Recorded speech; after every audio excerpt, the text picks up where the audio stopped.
So here we have the BMW 225i automatic on a 65 plate.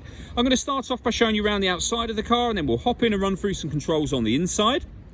But from the outside, you can see it has front parking sensors, alloy wheels, 5 doors, and reversing sensors as well. Let's start off inside the boot and then work our way around the rest of the car from there.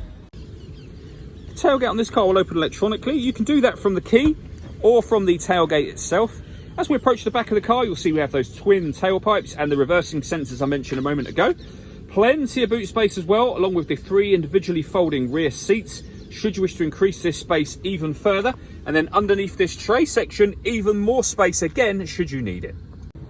So we're just going to work our way back round to the front of the car, and then we'll hop in and run through some controls on the inside. But now that we've done a full circle of it, you can see it's in excellent condition the whole way round.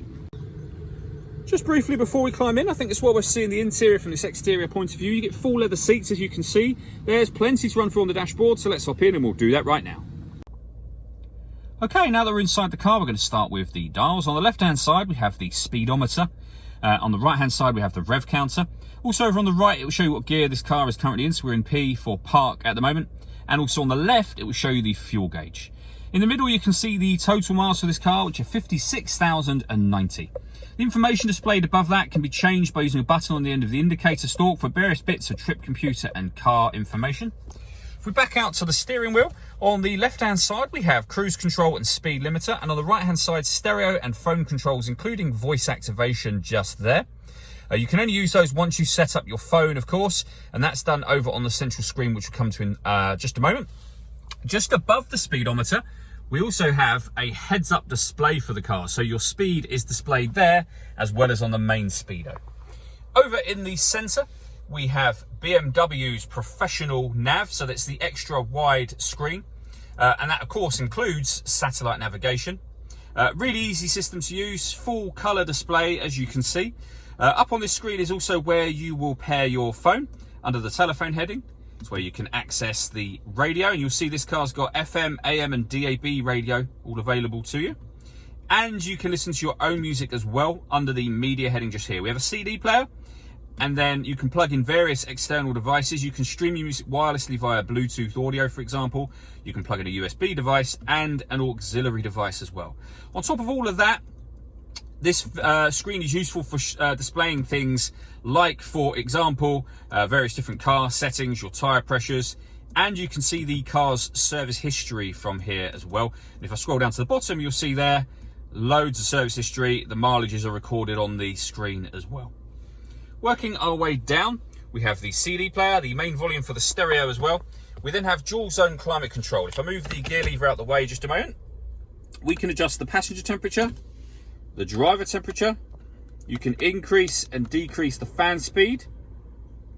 When you're happy with those settings, you can turn the air conditioning on and off again from here. So that button turns it off and on. Or you can hit auto, and in doing so, the car will now maintain the temperatures you've asked for by taking control of the fan speed and the direction of the air for you. And you heard it doing that. To turn it off, just press the auto button again. This car's also got heated driver and passenger seats, both with 3 different heat settings on each. Underneath that, we can turn the traction control off, we can turn the parking sensors on and off, and we can change the driving setup of the car. So at the moment it's in comfort mode, which is its everyday driving. If I press that button up once, we're now in sport mode, back down to comfort mode, or all the way down to Eco Pro at the bottom. We then have the gear lever for the fully automatic gearbox, electronic handbrake, and then these buttons just here, which operate everything on that main screen. So this dial, this is BMW's iDrive system. This dial can operate virtually everything. You can turn it to go through the various menus, you can push it down, and then you can also go directly in some menus from here. So if I press that button, for example, for the main menu, you'll see we're on main menu. If I press the nav button, we're straight to satellite navigation. If I press the media, you can listen to your own music, radio, we're back onto that one. Or, as I say, you can rotate the dial and then push the dial down to enter any of these menus you want to go into. The last thing I wanted to talk about is the panoramic glass roof on this car. We have a button just up here.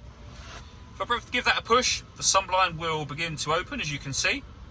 You can leave it as just the sunblind section open if you wish to, and as you'll see, that lets in a huge amount of extra light into this area.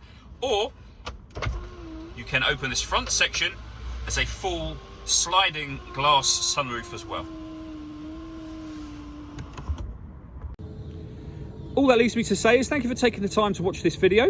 If you'd like to come and see the car for yourself and have a test drive, please feel free to give us a call here at Mach 1 Cars. We'd love to hear from you soon.